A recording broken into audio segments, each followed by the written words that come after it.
Hi, Rabbi.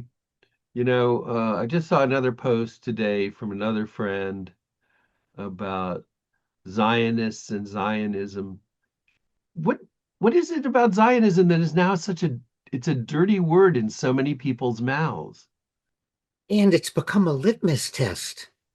It's a loyalty test for some Jews, and it's a slur for others. It's really bizarre because in 1890, a journalist named Nathan Birnbaum coined the word Zionism, Zionist, and he defined it as a Jewish homeland where the word Zion, which is in Hebrew scripture, always refer to something at the end of time, a return to Zion, a return to Jerusalem, Er Shalom, the city of peace, when God establishes his kingdom on earth. It always was this metaphysical future. And he then took it and said, because of the pogroms, the anti-Semitism, and the hate, Jews need a land, a place that they can go to be safe. And so he coined the word Zionism and Zionist. And it was really an innocuous term, uh, a homeland, a place for Jews to go. It was Theodor Herzl who then took the word and turned it into political Zionism. And at the first Zionist convention, it took off. At that time, Birnbaum was still alive, Joe. He renounced Zionism because he never envisioned it to be a political movement or grabbing land. He just thought it would be a place. He didn't, he said, he didn't say much about it. But Herzl turned it into political Zionism, which is what everyone is focusing on today. And that's why it's turned into a litmus test or a bad word, because it's not Zionism, it's politics, it's a country. And the country has policies that are not Jewish, and it has policies that are turning out to be self-destructive. Jesus saying, render unto Caesar what is Caesar and render unto God what is God's. If you needed a better explanation about separation of church and state or what is material versus what is spiritual, you couldn't ask for better than that. And nobody says that anymore. Religion and politics seem to be lumped together as a necessary connection. And what you're pointing out, Joe, is to get elected to office, you need to find something or someone. In the president's speech on the 4th of July, it's communism again. The communists are taking over. So now we have a boogeyman. Now we have a ghost, someone that we can rally around. And for those that are either anti-Semitic, anti-Jewish, anti-Muslim, anti lots of things, you can rally around. Zionists are doing this. There's hateful people, the Zionist that, Zionist that. And let's pull the word Zionist out and say, I disagree with Israeli politics. And I believe that Judaism would survive without a political Israel or a smaller one. But as of now, it's a country.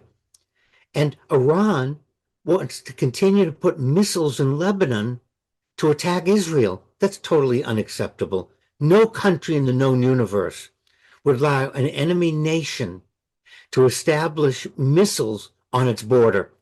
Just look at the Cuban Missile Crisis. When the Russians tried to put missiles in an island off of America, we didn't stand for it. So Israel shouldn't stand for it because it's a country, but it has nothing to do with Zionism or Judaism. It's politics, Joe. It's politics. Do Jews in this country need to have Israel? Do they need to support Israel? What's so bad if they disagree? There are so many people now and so many protests.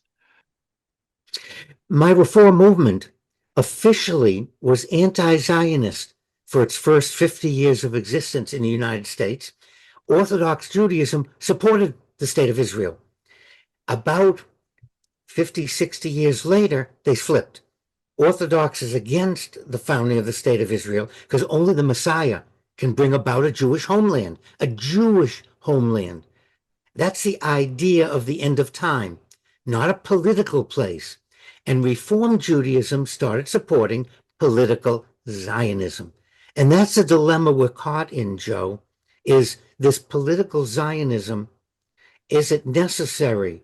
And why do I have to support a country? Look, Ukraine is fighting for its survival. And when Russia invaded Ukraine, the rest of the world just turned their back and was willing to let Russia take Ukraine. Same thing Hitler did, baby stepping. Eventually, it would take all of Europe. And Europe woke up and realized it couldn't let Russia get away with taking Ukraine. Now they're helping Ukraine. Ukraine is standing up, and we're going to see more and more support and maybe a peace agreement, because it's unacceptable to take other people's land or to send missiles or to destroy. All political. No one is saying, well, Ukraine is Eastern Orthodox, and therefore these people, it's a homeland for Eastern. No one's making that connection. I'm not recognized as a rabbi in my Jewish homeland. That's absurd. That's more than ridiculous. It's not a Jewish homeland. And they're rejecting Jews who want to come there and become citizens because they're not Orthodox enough. That's absurd. If it's to be a Jewish homeland, Joe, it should be for all Jews, not just for a select few. But that's not a reason to say it shouldn't exist or any of the other things that are being said. And it shouldn't be a litmus test, because what we're doing is we're taking a country that's making political decisions for its survival, and then we're attaching a religious label to it, and we're fighting amongst ourselves. Just to show how crazy that is, if you made a rule that said only rabbis or reves could be elected to office in Israel because they would understand the true meaning of being Jewish better than the soldiers and politicians would, what would the state of the country be then? It's not ever going to be easy, but what I think it really is going to be necessary is that we find a way to go back to drawing a line between what is faith, what is reality, what is do unto Caesar and do unto God. We have to figure out that you can't have both. You can't, just Right. like you can't save everybody all the time, you have to make very hard decisions. And the starting point is for the American Jewish community to look at each other and say, gee, how are we going to do this?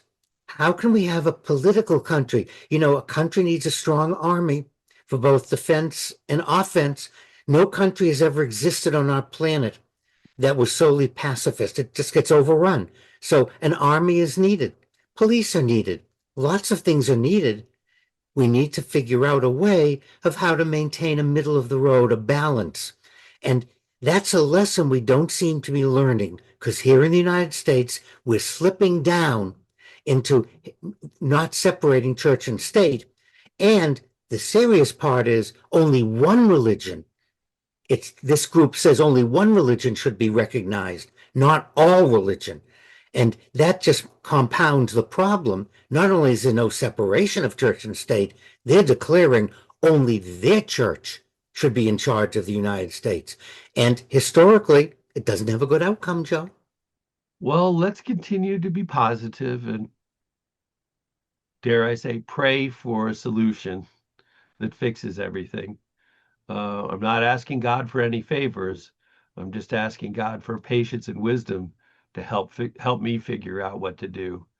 And we've said in the past, the problem is we're not listening to each other.